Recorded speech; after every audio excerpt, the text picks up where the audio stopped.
Ça a été quoi la raison qui a fait que tu t'es inscrite au baccalauréat en sexologie? J'ai toujours été vraiment curieuse. Ça sonne vraiment cliché, là, puis je suis sûre qu'on va tous être d'accord. Là, la sexualité a toujours été une curiosité, puis je lisais beaucoup ça, des magazines, des livres. Quand j'étais ado, j'étais vraiment très curieuse de le pourquoi, le comment, puis ça pouvait aller de l'anthropo à la biologie. Donc, c'était vraiment de toute la sexo au complet qui m'intéressait. Puis, en fait... à un moment donné, je me suis juste... Avant, j'étais dans les arts visuels, quand j'étais au cégep, puis je me suis inscrite au certificat à l'UQAM en arts plastiques. Puis à un moment donné, je me dis, OK, là, je donne le guts. S'ils m'acceptent, j'y vais. Puis s'ils me refusent, ben je continue en art. Puis ils m'ont accepté. Puis à chaque session, j'étais comme, mon Dieu, ils vont me dire de m'en aller, ils vont me dire de m'en aller. Ça a été un combat. Et ça a été vraiment fascinant pendant toutes ces années-là.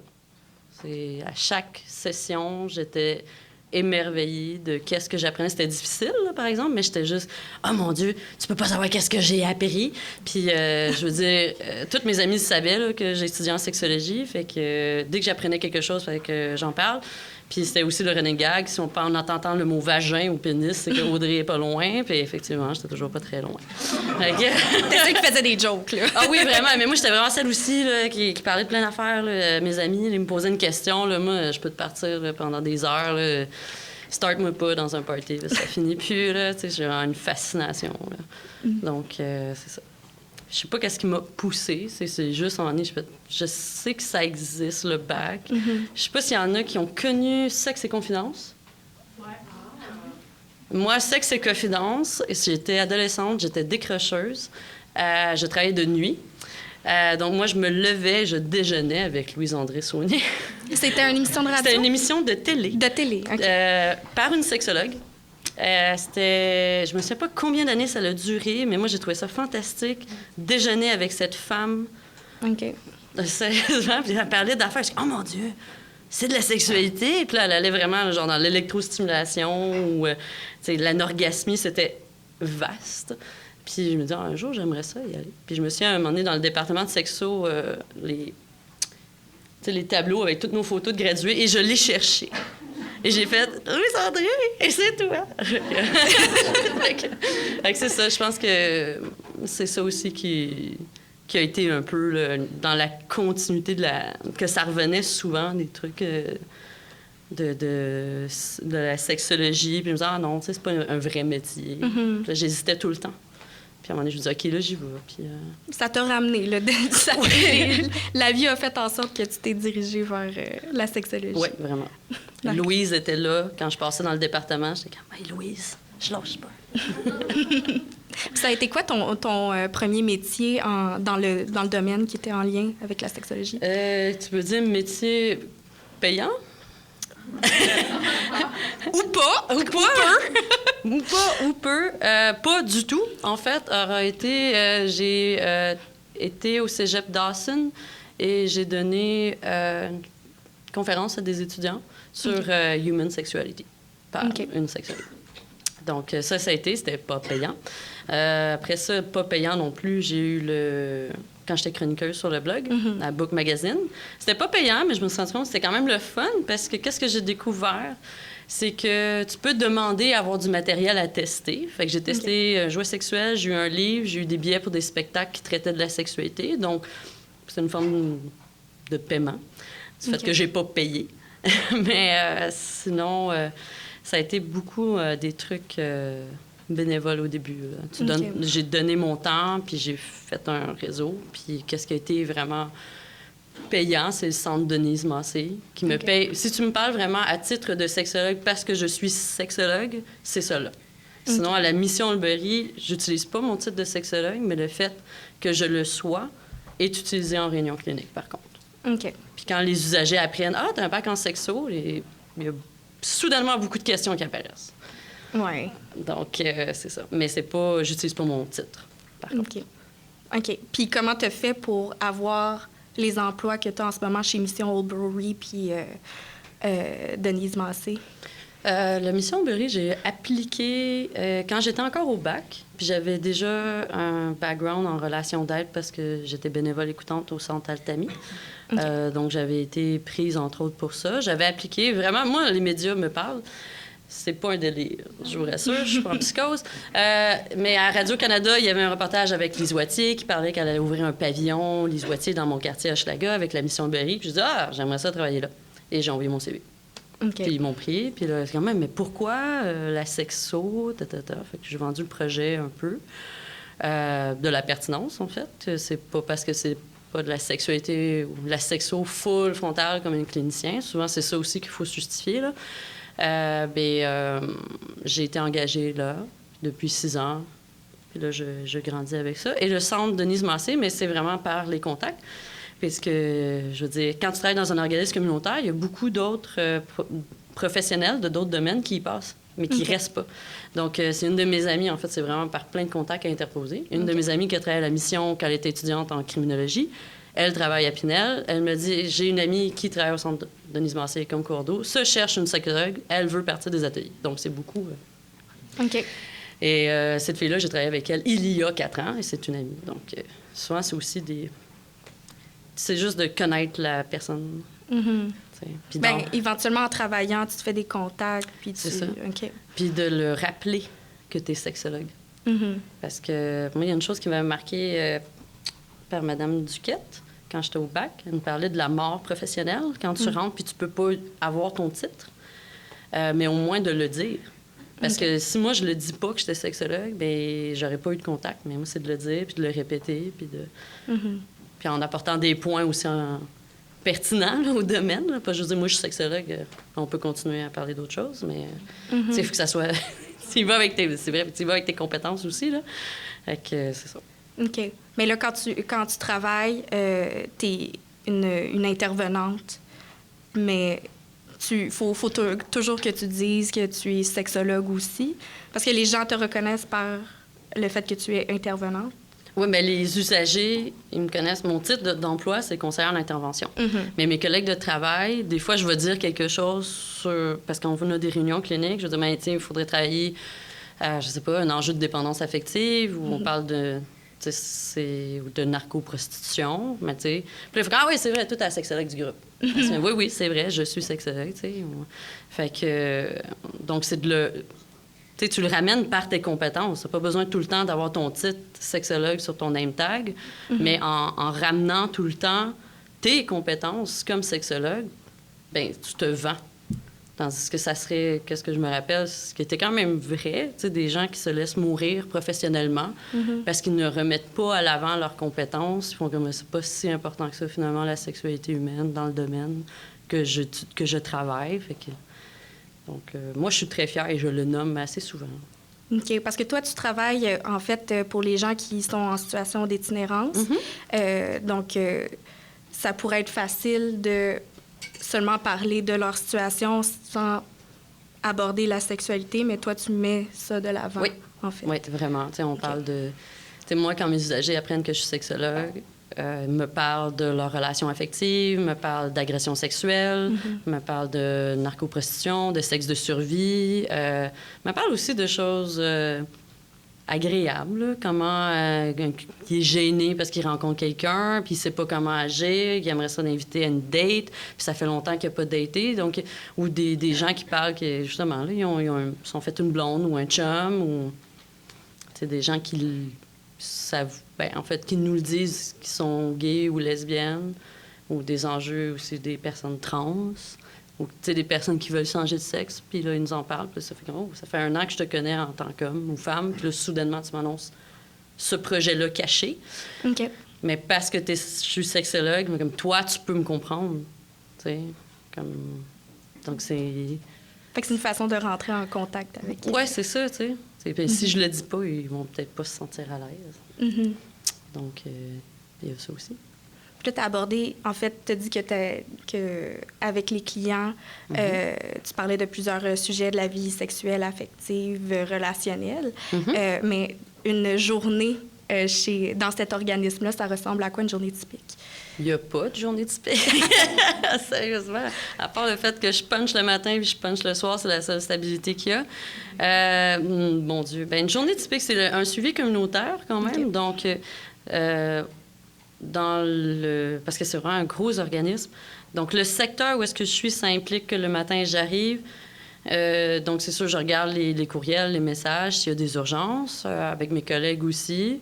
Et je pars dans la communauté. Donc, la communauté, ça pourrait être ton voisin, comme ça pourrait être ton voisin ou ta voisine. Et vous le savez pas. C'est pas des gens à HLM, c'est des gens qui sont en logement régulier autonome. Ah. Donc, je vais chez eux, on a un rendez-vous prévu. Donc, j'arrive là, ça peut être à 10 heures, quand ça peut être à 2 heures l'après-midi, selon l'heure. Puis là, on parle des démarches qui sont à faire, mais aussi, des fois, il n'y a pas de démarches. C'est juste du quotidien, comment ça va, as-tu bien dormi? Puis c'est ça, tu sais, il y en a un en ce moment qui a une collègue de travail dans son œil. Fait qu'à chaque fois que je le vois, il me parle « So, about her, you know, you did this? » Fait que là, il est tout excité quand il m'en parle. Fait que là, il me demandait, en tout cas. J'ai des souvenirs cute aussi, tu sais, je veux dire, réinsertion, itinérance, c'est pas tout le temps lourd, là, mais il me demandait, c'est à Saint-Valentin, est-ce qu'il devrait lui acheter une boîte en chocolat ou des fleurs? Puis c'était vraiment important. Ça a été notre sujet de suivi pendant 3 semaines consécutives. OK. Mais toi, t'es juste comme, ben vas-y avec ton feeling, mais quand c'est quelqu'un qui a un trouble d'anxiété, c'est pas petit. Mm-hmm. Mais pour toi, comme sexologue, il faut que tu ramènes la sphère relationnelle. Ouais. Comme, qu'est-ce que tu vis par rapport à ça? Qu'est-ce que la symbolique pour toi d'offrir ces cadeaux-là? Donc, il y a ça. Puis sinon, il y en a, c'est vraiment dans l'urgence. C'est la personne... Elle a un problème de santé mentale ou un problème de consommation, elle se désorganise beaucoup. Donc là, c'est vraiment prendre la personne, faire comme, OK, on va payer ton loyer, on va faire une épicerie, on va aller à une banque alimentaire, faire tes impôts, là, on est dedans, mais pour renouveler une subvention sur un logement, il faut que tu renouvelles absolument. Fait que là, c'est comme go, tu sais. Okay. Des rendez-vous médicaux, Donc, c'est de l'accompagnement. Je te dirais que c'est plus une forme marathon que sprint. OK. Donc, c'est vraiment de la constance qu'au bout de plusieurs mois, tu relis tes notes, tu vois une évolution ou une désorganisation. OK. Fait que tu fais des longs suivis avec les personnes qui utilisent les services. Oui. OK. Puis tu fais pas juste de la réinsertion sociale, mais tu fais aussi relations d'aide. Beaucoup. Beaucoup de relations d'aide. C'est vraiment beaucoup, beaucoup de relations d'aide. Vraiment beaucoup, beaucoup, là. C'est beaucoup de patience, beaucoup d'empathie, de compassion. Mm-hmm. C'est beaucoup humain aussi. C'est ça que j'aime. T'sais, c'est pas juste mettre des règles puis d'être une autorité. Mm-hmm. C'est parler d'un quotidien. Parler de... Tu as arrosé tes plantes. Là. C'est des fois, si on est je suis la seule personne que ces gens vont voir dans leur semaine, c'est pas dans leur mois. Okay. Donc, il y a beaucoup, beaucoup d'isolement. Donc, des fois, c'est amener ça aussi de sortir, parce qu'il y en a qui ont beaucoup de difficultés avec d'estime corporelle, parce que la rue, ça magane. Donc, retravailler à l'estime de comme, bien s'habiller pour eux, là, pour mon standard, mais tu sais, se coiffer, se faire couper les cheveux, avoir des prothèses dentaires, parce qu'il y en a beaucoup qui perdent leurs dents, avoir des lunettes parce qu'ils ne voient plus rien, tu sais, ça peut paraître petit, là, mais juste des fois d'accompagner pour aller à une friperie, pour dire, OK, tu vas acheter un chandail et un pantalon que tu aimes, que tu te sens beau, attirant, séduisant. Il y a ça aussi qui est très... c'est que moi qui me touche beaucoup avec cette clientèle-là, comment elle est désexualisée. Ils n'ont plus le droit à une sexualité une fois qu'ils sont dans la rue, là. Sauf si c'est une sexualité... Ça vient de eux, ce sentiment-là, ou c'est quelque chose qui c'est quelque chose qu'ils ne nomment pas, mais quand tu fais une analyse sexologique, il y a ça. Okay. C'est pas une priorité, c'est pas important. J'ai pas... C'est comme une notion de j'ai pas le droit d'avoir une sexualité saine, agréable. Tu sais, moi, ma job, c'est de me trouver un emploi ou une formation, avoir de l'argent, retourner en logement, tu sais, pas trop demander. Fait que la sphère relationnelle puis l'estime corporelle, c'est pas frontal, mais c'est comme... Ils en parlent, ils en beaucoup. Là. OK. C'est comme la trame de fond. Oui, c'est ça, tu sais. Parce que tu travailles aussi les besoins de base. Okay. C'est ça. Excuse-moi si je t'ai coupé. Ben, vas-y. Puis, est-ce que tu as rencontré des embûches dans ton parcours professionnel pour te placer ou ce genre de choses-là? Bien, souvent. Se faire demander pourquoi tu serais pertinente dans l'équipe. C'est vrai. Ou un bac, ça sert à quoi? Ou la sexologie, ça sert à quoi? Ça, je l'ai défendu maintes et maintes fois. Des fois, c'est pas facile parce que c'est pas organisé dans ta tête. Tu essaies de l'expliquer, là, puis toi, tu le sais que c'est important. C'est une passion. Fait que, mais l'embûche, c'est ça, c'est souvent de convaincre les gens que la sexualité, ben moi, je dis toujours, c'est pas juste un pénis qui va dans un vagin. Là. Donc, souvent, c'est de débattre là-dessus, puis de leur faire comprendre que la sexualité, ça peut être aussi simple que tenir la main de quelqu'un, puis, tu sais... Fait que, vraiment, mais là, tu sais, ça, c'est de la psycho. Fait que, il y a beaucoup... Faut que tu le portes quand t'es sexologue. Faut que tu te défendes. Ben, pas que tu te défendes, pas vrai. Faut que tu te vendes.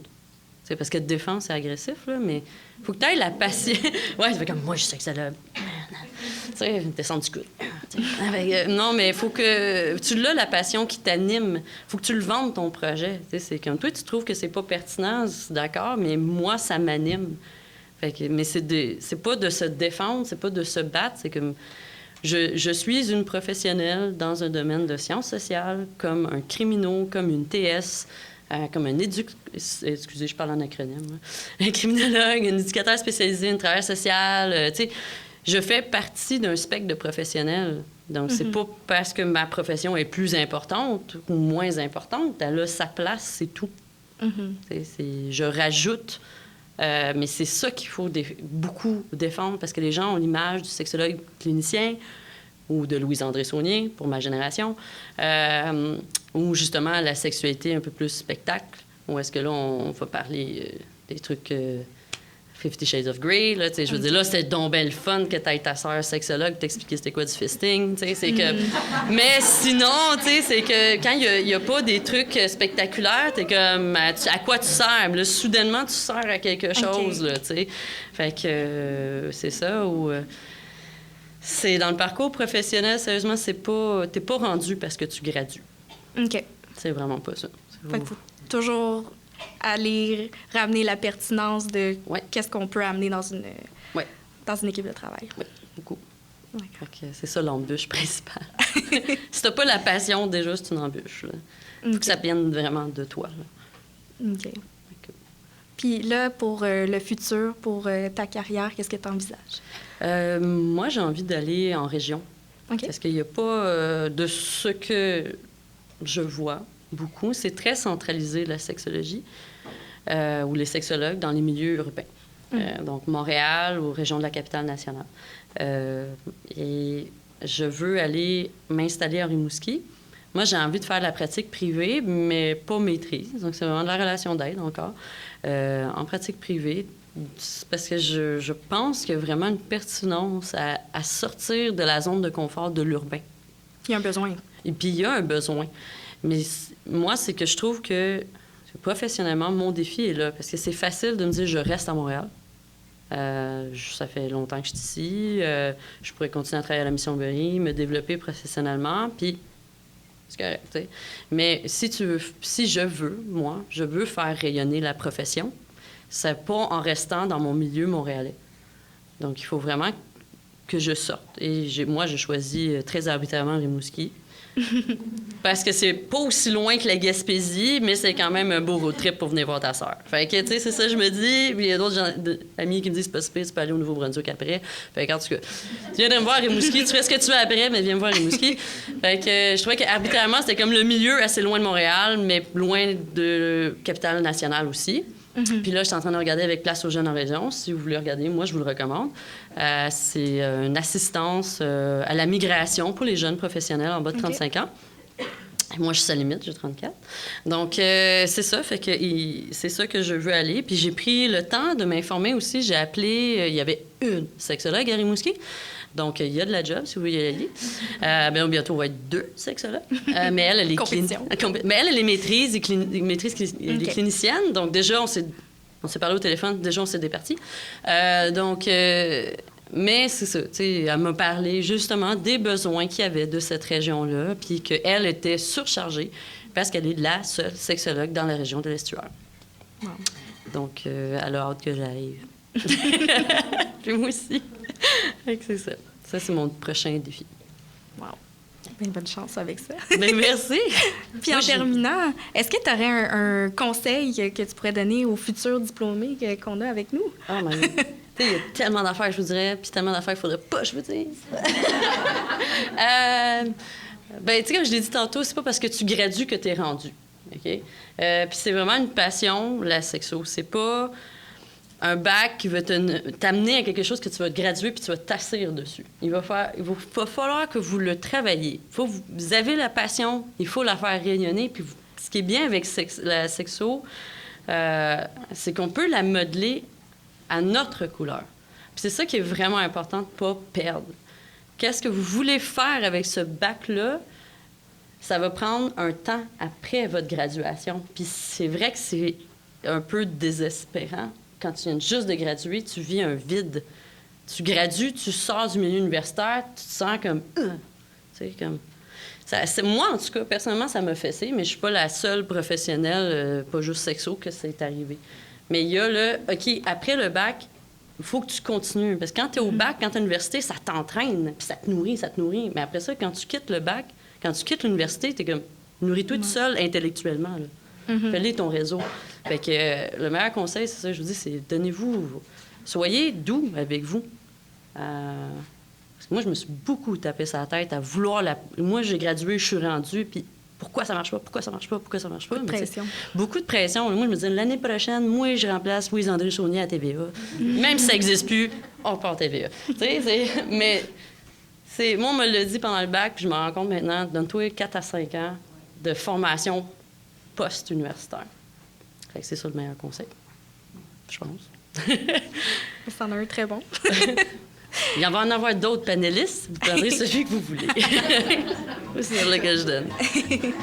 C'est tout le temps qu'on avait, mais merci beaucoup, Audrey. Merci. Merci.